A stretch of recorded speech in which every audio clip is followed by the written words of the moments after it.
everybody. Welcome to Evolution 2014, coming to you live from Westgate Casino here in Las Vegas, Nevada. I'm James Chen. Hey, I'm Ultra David. We're going to be here with you. Hey, but guess who they have to go up against? 3 of the 5 gods of Street Fighter from Japan. This is Daigo Umehara, the man that Troy did eliminate yesterday. Tokido, who just got 2nd place at King of Fighters. And, of course, their last member, Nuki, who was a 2-time 2nd place finisher in Super Turbo at EVO 2005 and at B5, I believe it was. And Nuki getting back into the scene a little bit. It's great to see him coming back.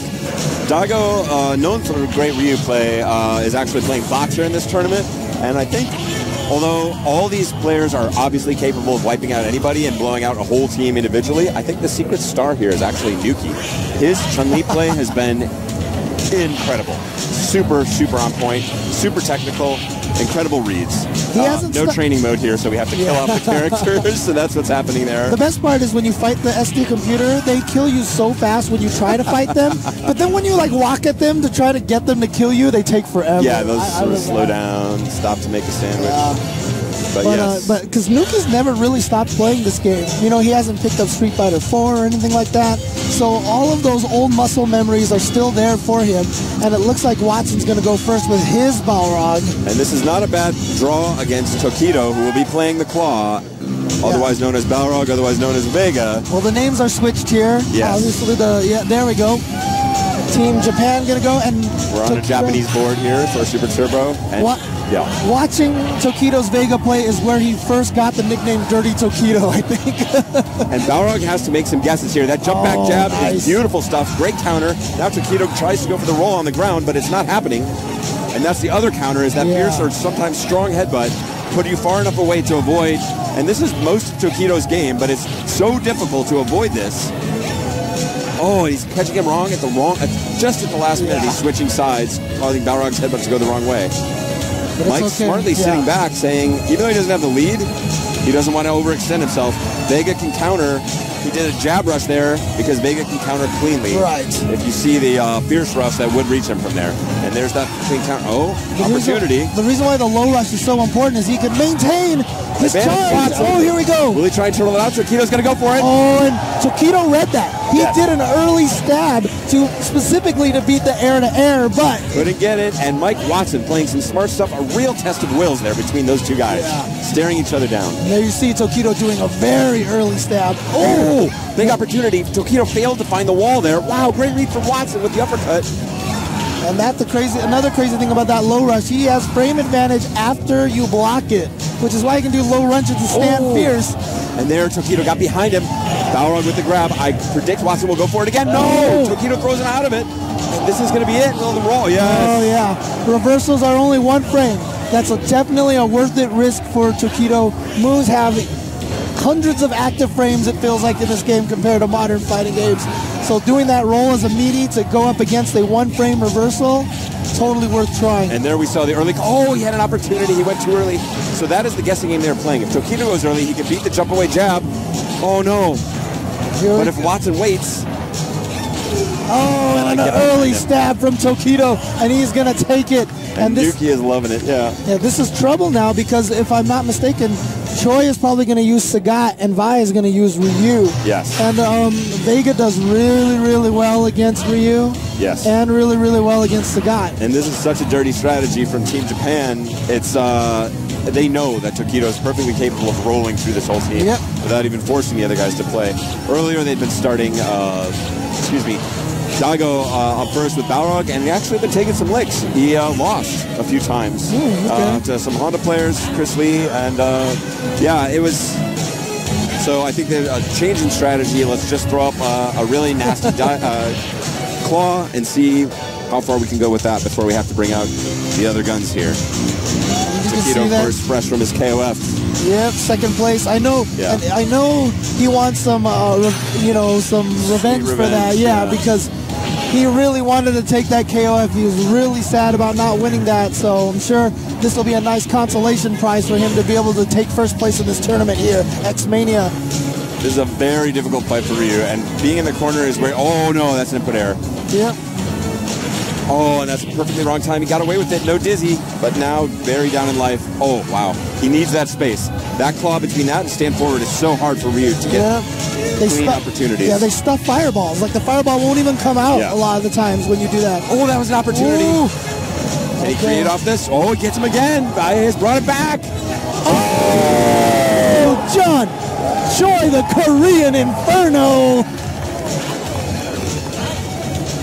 What the heck? And yeah, sorry guys, that is John Choi up there, not Alex Baye, so apologies about that. Oh, is it Baye? Yes, it is Baye. Baye. Oh, it is Baye. What the heck? They switched it around? Oh my god, I would have totally expected Choi to use Ryu. I'm sorry, my bad. Here's the opportunity, and Baye finds it again with the throw. Very, very smart play. Oh, great neutral jump, controlling that horizontal column. Oh, nice. Empty jump, yeah. And that is a huge upset. That is a very difficult match. Baye, of course, you know, not practicing this game perhaps as much as some, and Baye definitely loving that. That is a great, great game to him.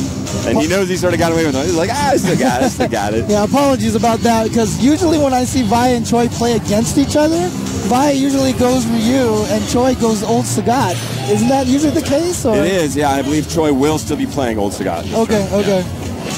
Wow, opening with some jabs, and here comes Daigo Umehara with the boxer, keeping it simple, and he's shown some new stand fierce technology, trying to bait things out, and now he knows he has enough chip damage to end it. Now, Baye plays against Afro Legends a lot, so he definitely has a lot of practice against Balrog, but even Baye, I've seen, has trouble against Afro Legends. It's not a great fight for Ryu. Yeah, I enjoy this fight as a boxer player. It's an interesting fight. Ryu definitely can win, but it's advantage Balrog, I think. Oh, and he's in that horrible spot where he's just out of range, but manages to pull it back. Smart uppercut. Tried to get to the other side. Daigo denies it with standing strong. Oh, jump fireball. He has a chance. Now, he had to respect it there for fear of super from Daigo. Yeah, now at any range, Daigo can do that kick rush in the super. Oh, he just goes for the roundhouse rush. Steals it back from Baye, and that was he was a victim of his own. He's too smart to throw the fireball because, of course, Umehara can throw it, and then just doesn't throw anything, and Umehara gets a random sweep from great distance. Wow, that is tough. So Choi is probably going to go with Old Sagat. Choi plugging in. Speaking of outmoded technology, Choi definitely has a stick to match the age of this game. That stick is actually the actual joystick that Glenn Cravens used on the cover of his EVO Moment 37 book. He actually borrowed John's stick just to take that picture. The last remaining example in North America of a Moss stick. And it's got the much heavier springs, the sort of baseball bat ball top, and different buttons as well. They can soak up a little more impact. It's going to be Old Sagat, as predicted, one of the cheapest characters in the game, but of course Balrog, no slouch himself. This is an interesting fight because it's really about Balrog trying to build some meter. He's willing to block some of those tiger shots and headbutt just to build meter, because as soon as he gets meter, the match changes entirely once he gets to that super. John Choi with some very smart preemptive strongs there to try and counter those rushes before they get into position to have the hit frames active. Now he's got to be careful. You can do jab, headbutt, hold back, and land with a super as soon as you land. Choi, though, faking and staggering his tiger shot timing, making it very hard. Oh, great read from Daigo, and now can Choi pull it back? No, Daigo just goes straight in for the grab. Will he get him again? No, he may have gone for it. Choi is out of range. Oh, Choi misses the uppercut. Oh, and then a point-blank tiger shot. And now the Korean Inferno takes a round. High wire act there. Oh, wow. He went for the opening fireball, countered by the opening low rush. Clutch uppercut. Wants to get a little space out of that corner. Oh, no blocks against a lot of Daigo's jumps so far for John Choi. And John, very smart. Wow, great charge time and great reversal from Daigo. Oh, that should be a dizzy. Choi, can he clear it out? Yes, John Choi takes it from Daigo again. And it's now going to be a very tough draw for Team Japan. Nuki not happy about this. He is going to be playing Chun-Li up against Old Sagat, that floaty jump, his worst enemy in this match, as well as, of course, those super fast tiger shots. This is a tough fight for Chun. However, these guys, the Japanese players, they've made an art out of Chun-Li fighting against old Sagat. Chun-Li also widely considered to be one of the best characters in the game. Not, I think, originally regarded that way by U.S. contingent necessarily. Yes. Notably strong, but not maybe the best. Now, I think, oh, wow. Ooh. He went for the opening jump in. That is so risky, but it gets paid off. And that's going to be in Choi's head. Will we see the overhead? No, he's out of range now, and he's just going to battle it back. Choi, of course, not building any super here. Just has to win the hard way. Oh, baits it out. Oh, and with an uppercut. Oh, very smart. The last thing that Choi was expecting was a spinning bird kick. Not a commonly used wake-up move like that in that situation. Does have some invulnerable frames and can pass over those low tiger shots, making it does have very specific applications like we just saw. Oh, here we go. On the risk of dizzy here. But don't forget, Choi also defeated Nuki in Super Turbo, I believe, the year that he won the two Street Fighter games so this at is EVO. A run back. Yes, very good point. Oh, pulls it out, but not in time. Choi did not stick anything out. Oh, and he gets him. That is so difficult. That hitbox appears very quickly. Down to the last round between Nuki and John Choi. Who's going to pull it out? One of these teams has to go home. Choi showing some respect there, not wanting to throw that opening fireball to gain that control after getting blown up in round one. He's got Chun-Li in great position, maybe a tad closer than he might want to be in this situation ideally, but still very strong, not overcommitting. Nuki not even able to charge. He can do an aerial spinning bird kick, a charge meter. Choi denying it in that spot. Oh, he found an opening. What a prediction on that. Tiger again. Got it again. And he got him with the low fierce. John Choi. This is the year of the return of John Choi. And he is getting carried out on Watson's back. There will be no handshakes. They are marching straight off the stage. These guys are old friends.